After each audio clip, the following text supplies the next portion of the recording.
ಇವತ್ತು ನನ್ನ ಮುಂದೆ ಹಾನರ್ ಅವರು ಹೊಸದಾಗಿ ಲಾಂಚ್ ಮಾಡಿದಂತ ಹಾನರ್ ವಿನ್ RT ಅಂತ ಒಂದು ಹೊಸ ಸ್ಮಾರ್ಟ್ ಫೋನ್ ಇದೆ. ಈ ಸ್ಮಾರ್ಟ್ ಫೋನ್ ಅನ್ನ ಹಾನರ್ ಅವರು ಬರೀ 35,000 ರೂಪಾಯಿಗೆ ಲಾಂಚ್ ಮಾಡಿದ್ದಾರೆ. ಈ ಪ್ರೈಸ್ ರೇಂಜಿಗೆ 10,000 mAh capacity battery, Snapdragon 8 elite processor, unbelievable ಪ್ರೈಸಿಗೆ ಅನ್ಬಿಲಿಯಬಲ್ ಸ್ಪೆಸಿಫಿಕೇಶನ್ನ ನೀಡಿ ಲಾಂಚ್ ಮಾಡಿದ್ದಾರೆ.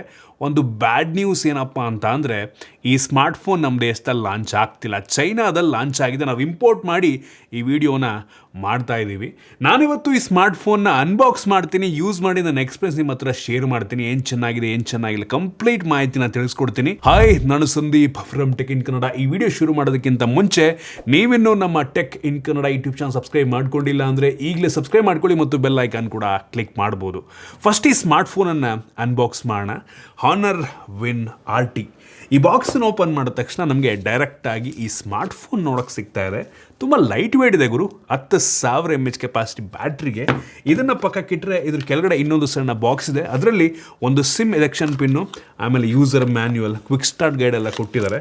ವಾರಂಟಿ ಏನು ಸಿಗಲ್ಲ, ಅಂದರೆ ಇಂಪೋರ್ಟ್ ಮಾಡಿರೋದಲ್ವಾ, ಚೈನಾದಲ್ಲಿ ವಾರಂಟಿ ಇರುತ್ತೆ. ಆಮೇಲೆ ಒಂದು ಟ್ರಾನ್ಸ್ಪರೆಂಟ್ ಬ್ಯಾಕ್ ಕವರ್ನ ಕೊಟ್ಟಿದ್ದಾರೆ, ಕ್ವಾಲಿಟಿ ಚೆನ್ನಾಗಿದೆ. ಇದನ್ನು ಬಿಟ್ಟರೆ ಇದರ ಕೆಳಗಡೆ ನಮಗೆ 100 ವ್ಯಾಟಿಂದು fast charging adapter. Obviously 10,000 mAh capacity battery ಇರೋದ್ರಿಂದ ಫಾಸ್ಟ್ ಚಾರ್ಜರ್ ಬೇಕೇ ಬೇಕು. ಕೊನೆಯದಾಗಿ USB Type-C charging cable, Type-A ಇಂದ Type-C ಕೇಬಲ್ನ ಕ್ವಾಲಿಟಿ ಚೆನ್ನಾಗಿದೆ.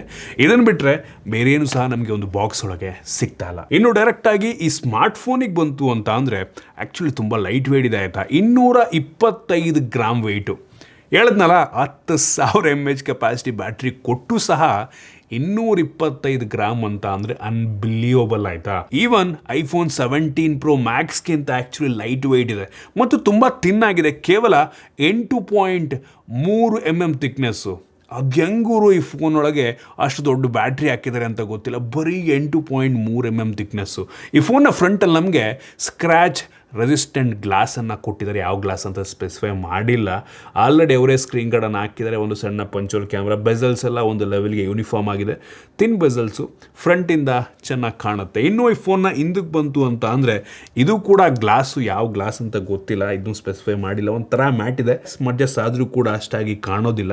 ಮತ್ತು ಈ ಕ್ಯಾಮ್ರಾ ಬಂಪ್ ಇದೆ ಅಲ್ವಾ, ಅದ್ರ ಮೇಲೂ ಕೂಡ ಒಂಥರ ಗ್ಲಾಸ್ ಫಿನಿಶ್ ಇದೆ. ಸೊ ಅದ್ರ ಮೇಲೆ ಹೆವಿ ಸ್ಮಡ್ಜಸ್ ಕೂರುತ್ತೆ. ಈ ಫೋನ್ನ ಹಿಂದೆ 2 ಕ್ಯಾಮ್ರಾ ಇದೆ ಮತ್ತು ಅಲ್ಟ್ರಾ ಫ್ಯಾನ್, ಒಂದು ಕೂಲಿಂಗ್ ಫ್ಯಾನ್ನ ಕೂಡ ಕೊಟ್ಟಿದ್ದಾರೆ. ಸಣ್ಣದಾಗಿ ಬರೆದಿದ್ದಾರೆ ಅಲ್ಟ್ರಾ ಫ್ಯಾನ್ ಅಂತ. ಸಿಂಗಲ್ LED ಫ್ಲ್ಯಾಶು ಮತ್ತು ವಿನ್ ಲೋಗೋ ಸಹ ಇದೆ. ಸೊ ಹಿಂದ್ಗಡೆಯಿಂದ ಈ ಫೋನ್ ಚೆನ್ನಾಗೇ ಕಾಣುತ್ತೆ. ಈ ಫೋನಲ್ಲಿ ಅಲ್ಯೂಮಿನಿಯಂ ಫ್ರೇಮ್ ಇದೆ ಆಯಿತಾ, ಸೂಪರ್ ಅಂತೀನಿ. ಈ ಪ್ರೈಸ್ ರೇಂಜಿಗೆ ಅಲ್ಯೂಮಿನಿಯಂ ಫ್ರೇಮ್ ಕೊಟ್ಟಿದ್ದಾರೆ. ನಮಗೆ ಈ ಫೋನಲ್ಲಿ USB Type-C ಪೋರ್ಟ್ ಇದೆ, ಯಾವುದೇ ಹೆಡ್ಫೋನ್ ಜಾಕ್ ಇಲ್ಲ ಮತ್ತು ಡೆಡಿಕೇಟೆಡ್ SD ಕಾರ್ಡ್ ಸ್ಲಾಟ್ ಕೂಡ ಇಲ್ಲ.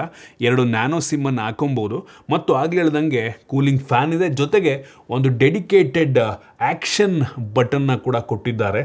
ಇದು 2 ರೀತಿ ಕೆಲಸವನ್ನು ಮಾಡುತ್ತೆ. ಡಬಲ್ ಟ್ಯಾಪ್ ಮಾಡಿದ್ರಿ ಅಂತ ಅಂದರೆ ಕ್ಯಾಮ್ರಾ ಓಪನ್ ಆಗುತ್ತೆ, ಕಸ್ಟಮೈಸ್ ಮಾಡ್ಕೊಬೋದು. ಲಾಂಗ್ ಪ್ರೆಸ್ ಮಾಡಿದ್ರೆ ಗೇಮ್ ಮೋಡ್ಗೆ ಸ್ವಿಚ್ ಆಗುತ್ತೆ ಆಯಿತಾ.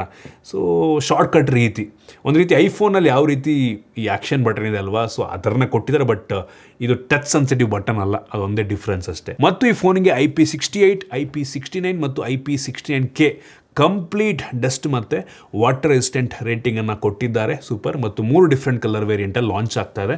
ಡಿಸೈನ್ ಮತ್ತು ಬಿಲ್ಡ್ ಕ್ವಾಲಿಟಿ ಈ ಪ್ರೈಸ್ ರೇಂಜ್ಗೆ ಬೆಂಕಿಗಳು, ನಮ್ಮದೇ ಎಷ್ಟೋ ಲಾಂಚ್ ಆಗಬೇಕು ಅಂತ ಅನ್ನಿಸ್ತದೆ ಈ ಸ್ಪೆಸಿಫಿಕೇಷನ್ ನೋಡಿ. ಇನ್ನು ಡಿಸ್ಪ್ಲೇಗೆ ಬಂತು ಅಂದರೆ 6.83 ಇಂಚಿಂದು ಫುಲ್ HD ಪ್ಲಸ್ ರೆಸಲ್ಯೂಷನ್ ಹೊಂದಿರುವಂಥ OLED ಡಿಸ್ಪ್ಲೇ. ಇದು 185 ಹರ್ಟ್ಸ್ನ ರಿಫ್ರೆಶ್ ರೇಟನ್ನು ಹೊಂದಿರುವಂಥ display. Peak brightness 6000 ನಿಟ್ಸು. HDR10+ support ಮಾಡುತ್ತೆ. ಕಲರ್ಸ್ ಎಲ್ಲ ಆ್ಯಕ್ಯುರೇಟ್ ಆಗಿರುತ್ತೆ. 10-bit ಡಿಸ್ಪ್ಲೇ, PWM ಡಿಮ್ಮಿಂಗ್ ಮತ್ತು ಟಚ್ ಸ್ಯಾಂಪ್ಲಿಂಗ್ ರೇಟ್ 2 ಕೂಡ ತುಂಬ ಜಾಸ್ತಿ ಇದೆ. ಒಟ್ಟಿನಲ್ಲಿ ಪ್ರೈಸ್ ರೇಂಜಿಗೆ ಒಂದು ಒಳ್ಳೆ ಡಿಸ್ಪ್ಲೇ ಅಂತೀನಿ. ಇನ್ನು ಸ್ಟೋರೇಜ್ ವೇರಿಯಂಟಿಗೆ ಬಂತು ಅಂದರೆ ಟೋಟಲ್ 4 ವೇರಿಯಂಟಲ್ಲಿ ಲಾಂಚ್ ಆಗ್ತಾ ಇದೆ. LPDDR5X ಅಲ್ಟ್ರಾ ರ್ಯಾಮ್ ಮತ್ತು UFS 4.1 ಸ್ಟೋರೇಜ್, ಯಾವುದೇ ಕಾಂಪ್ರಮೈಸ್ ಆಗಿಲ್ಲ. ಇನ್ನು ಪರ್ಫಾರ್ಮೆನ್ಸಿಗೆ ಬಂತು ಅಂದರೆ ಹೆವಿ ಪವರ್ಫುಲ್ ಆಗಿರುವಂಥ ಸ್ನ್ಯಾಪ್ಡ್ರ್ಯಾಗನ್ 8 ಎಲೈಟ್ ಪ್ರೊಸೆಸರ್. ಈ ಪ್ರೈಸ್ ರೇಂಜಿಗೆ ಲಿಟ್ರಲಿ ಅನ್ಬಿಲಿಯಬಲ್. ನಮ್ಮ ದೇಶದಲ್ಲಿ ಯಾಕೆ ಲಾಂಚ್ ಆಗ್ತಿಲ್ಲ ಇದು ಅಂತ ಅನಿಸ್ತಾ ಇದೆ ನನಗೆ. 35,000 ರೂಪಾಯಿಗೆ ಕ್ರೇಜಿ ಮಾತ್ರ.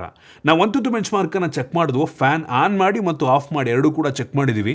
ಆನ್ ಆಗಿದ್ದಾಗ 30.5 ಲಕ್ಷ ರೇಟಿಂಗನ್ನು ಕೊಡ್ತಾ ಇದೆ.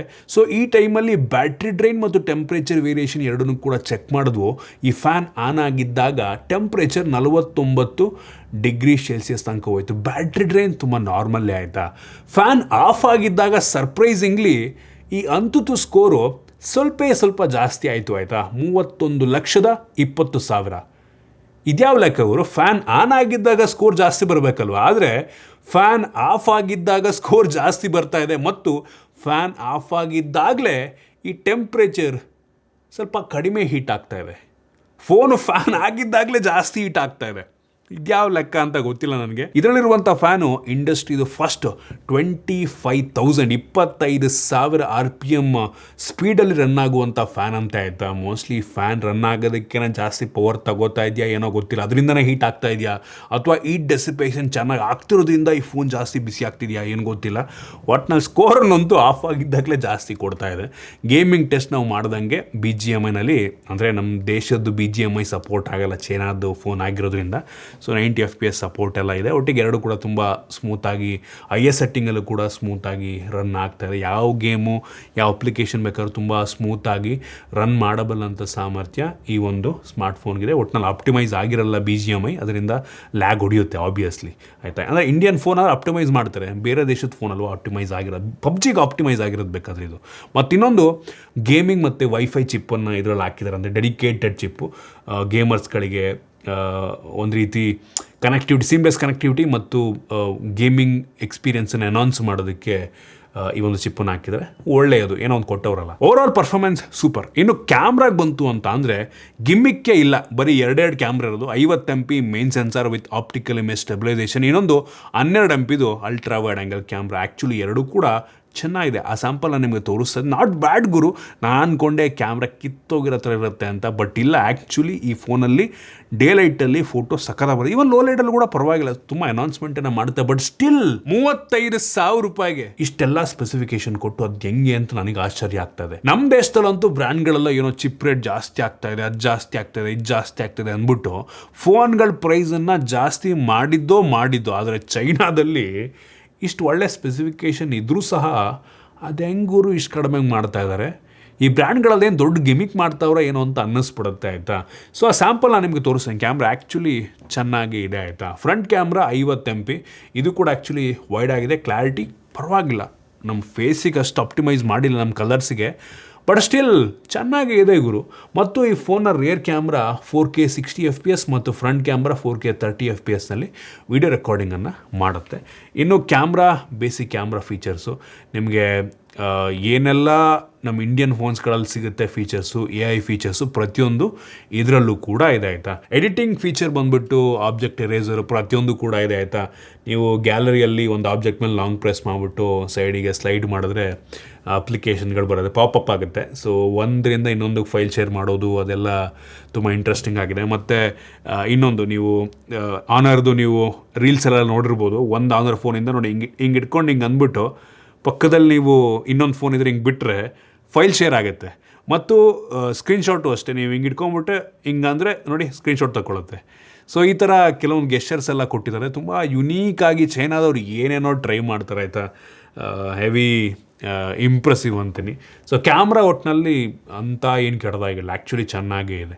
ಇನ್ನು ಸೆಕ್ಯೂರಿಟಿ ಬಗ್ಗೆ ಮಾತನಾಡಬೇಕು ಅಂತ ಅಂದರೆ ಈ ಫೋನಲ್ಲಿ ultrasonic fingerprint sensor, under display ultrasonic ಮತ್ತು ಫೇಸ್ ಅನ್ಲಾಕ್ ಸಹ ಇದೆ. ತುಂಬ ಫಾಸ್ಟಾಗಿ ಅನ್ಲಾಕನ್ನು ಸಹ ಮಾಡುತ್ತೆ ಮತ್ತು ವೈಡ್ ವೈನಲ್ಲಿ ಒಂದು ಸೆಕ್ಯೂರಿಟಿ ಕೂಡ ಸಿಗ್ತಾ ಇದೆ. ಇನ್ನು ಬ್ಯಾಟ್ರಿಗೆ ಬಂತು ಅಂದರೆ 10,000 mAh ಕೆಪಾಸಿಟಿ ಬ್ಯಾಟ್ರಿ, ಅನ್ಬಿಲಿಯಬಲ್ಲು. ಮತ್ತು ಬಾಕ್ಸ್ ಒಳಗೆ 100 ವ್ಯಾಟಿಂದು ಚಾರ್ಜರ್ನ ಕೊಟ್ಟಿದ್ದಾರೆ ಆಯಿತಾ. ಸೊ 10,000 ಬ್ಯಾಟ್ರಿ ಡ್ರೈನ್ ಟೆಸ್ಟನ್ನು ಮಾಡಬೇಕು. ಆ್ಯಕ್ಚುಲಿ ಬೇಕಾ ಕಾಮೆಂಟ್ ಮಾಡಿ, ಮಾಡ್ತೀನಿ. ತುಂಬ ದೊಡ್ಡ ಬ್ಯಾಟ್ರಿ, 10,000 mAh ಕೆಪಾಸಿಟಿ ಅಂತ. ನಾನು ಅನ್ಬಾಕ್ಸ್ ಮಾಡ್ತಿರೋ ಒನ್ ಆಫ್ ದ ಬಿಗ್ಗೆಸ್ಟ್. ನೋಡಿದ ದಪ್ಪ ಫೋನೆಲ್ಲ ಬರ್ತಾವೆ, ಬಟ್ ಇಷ್ಟು ತಿನ್ನಾಗಿದೆ 10,000 ಇರುವಂಥದ್ದು ಫಸ್ಟ್ ಟೈಮ್ ಅಂತೀನಿ ಆಯಿತಾ. ಇನ್ನು OSಗೆ ಬಂತು ಅಂದರೆ ಆ್ಯಂಡ್ರಾಯ್ಡ್ 16 ಬೇಸ್ ರನ್ ಆಗ್ತಿರುವಂಥ ಮ್ಯಾಜಿಕ್ OS 10 ಇದರಲ್ಲಿದೆ. ಸೊ ಅವ್ರು ಹೇಳೋ ಪ್ರಕಾರ ಈ ಫೋನಿಗೆ 7 ವರ್ಷ OS ಅಪ್ಡೇಟು ಮತ್ತು ಸೆಕ್ಯೂರಿಟಿ ಪ್ಯಾಚನ್ನು ಕೊಡ್ತಾರಂತೆ. ಸೂಪರ್ ಗುರು. ಮತ್ತು ಅವಶ್ಯಕತೆ ಇರುವಂಥ ಎಲ್ಲ AI ಫೀಚರ್ಗಳು ನಮ್ಗೆ ಇದರಲ್ಲೂ ಕೂಡ ಸಿಗ್ತದೆ. ಏನೆಲ್ಲ AI ಫೀಚರ್ ನಮ್ಮ ದೇಶದಲ್ಲಿ ಸಿಗುತ್ತೆ ಪ್ರತಿಯೊಂದು ಕೂಡ, ಟೆಕ್ಸ್ಟ್ ಜನ್ರೇಟ್ ಮಾಡುವಂಥದ್ದು ಮತ್ತು AIದು ನೀವು ಏನು ಜರ್ನಲ್ ಮೇಂಟೈನ್ ಮಾಡ್ತೀರಾ ಅದೆಲ್ಲದು ಇದರಲ್ಲೂ ಕೂಡ ಇದೆ. ಯೂನಿಕ್ ಆಗಿದೆ, ಚೆನ್ನಾಗಿದೆ ಆಯಿತಾ. ಇನ್ನೂ ಡಿಫ್ರೆಂಟ್ ಏನೇನೋ ಕಸ್ಟಮೈಸೇಷನ್ ಆಪ್ಷನ್ ಎಲ್ಲ ಕೊಟ್ಟಿದ್ದಾರೆ ಆಯಿತಾ. ನಮ್ಮ ದೇಶದಲ್ಲಿ ಅವೆಲ್ಲ ಬರೋದೇ ಇಲ್ಲ ನೆಕ್ಸ್ಟು. ಆ ಥರ ಕೆಲವೊಂದು ಫೀಚರ್ಗಳೆಲ್ಲ ಟೆಕ್ನಾಲಜಿ ಎಲ್ಲ ಚೈನಾದಲ್ಲಿರುತ್ತೆ. ಏನೋ ಸ್ಪೀಕರಿಗೆ ಬಂತು ಅಂತ ಅಂದರೆ ಡ್ಯುಯಲ್ ಸ್ಟೀರಿಯೋ ಸ್ಪೀಕರ್ನ ಕ್ಲಾರಿಟಿ ಚೆನ್ನಾಗಿದೆ, ಜೋರಾಗಿ ಕೂಡ ಕೇಳುತ್ತೆ. ಕನೆಕ್ಟಿವಿಟಿ ವೈಫೈ 7, ಬ್ಲೂಟೂತ್ 6 ಮತ್ತು NFC ಫ್ಯೂಚರ್ ರೆಡಿ, ಯಾವುದರಲ್ಲೂ ಕೂಡ ಕಾಂಪ್ರಮೈಸ್ ಆಗಿಲ್ಲ ಮತ್ತು ಅವಶ್ಯಕತೆ ಇರುವಂಥ ಎಲ್ಲ ಸೆನ್ಸಾರ್ಸನ್ನು ಈ ಫೋನಲ್ಲಿ ಕೊಟ್ಟಿದ್ದಾರೆ. ಇದಿಷ್ಟು ಈ ಫೋನಿಂದು ಕೆಲವೊಂದು ಮೇಯ್ನ್ ಫೀಚರ್ಸ್. ನೀವಾಗಾದರೆ ಕೇಳ್ಬೋದು ಈ ಫೋನ್ನ ಇನ್ ಕೇಸ್ ನಮ್ಮ ದೇಶದಲ್ಲಿ ಲಾಂಚ್ ಆದರೆ ಪರ್ಚೇಸ್ ಮಾಡ್ಬೋದಾ ಅಂತ. ಇನ್ ಕೇಸ್ ನಮ್ಮ ದೇಶಕ್ಕೆ ಬಂದು 38-40 ಸಾವಿರಕ್ಕೆ ಲಾಂಚ್ ಆದ್ರೆ, 45,000 ರೂಪಾಯಿಗೆ ಲಾಂಚ್ ಆದರೂ ಆ್ಯಕ್ಚುಲಿ ಒಳ್ಳೆ ಸ್ಮಾರ್ಟ್ ಫೋನೇ, ಸ್ಪೆಸಿಫಿಕೇಷನ್ ಆ ಲೆವೆಲ್ಗೆ ಇದೆ ಆಯಿತಾ. ಅನ್ಬಿಲಿಯಬಲ್ ಆಯಿತಾ, ಬೆಂಕಿ ಮಾತ್ರ. ಅದು ಹೆಂಗೆ ಅಷ್ಟು ಕಡಿಮೆಗೆ ಲಾಂಚ್ ಮಾಡ್ತಾರೆ ಅಂತ ಗೊತ್ತಿಲ್ಲ. ಹೆವಿ ಇಂಪ್ರೆಸಿವ್ ಅಂತ ಅನ್ನಿಸ್ತು. ಬರ್ಬೇಕು ನಮ್ಮ ದೇಶಕ್ಕೂ. ಬಟ್ ನಮ್ಮ ದೇಶದಲ್ಲಿ ಬಂದರೆ ಪ್ರಾಬ್ಲಮ್ ಏನು ಗೊತ್ತಾ, GST ಅದು ಇದು ಎಲ್ಲ ಆ್ಯಡ್ ಆಗಿ ಈ ಫೋನ್ನ ಬೆಲೆ 50,000 ರೂಪಾಯಿಗೆ ಹೋಗುತ್ತೆ. ಅದೇ ಪ್ರಾಬ್ಲಮ್. ಇದಿಷ್ಟು ಈ ಫೋನ್ನ ಬಗ್ಗೆ ನನ್ನ ಆನೆಸ್ಟ್ ಒಪಿನಿಯನ್.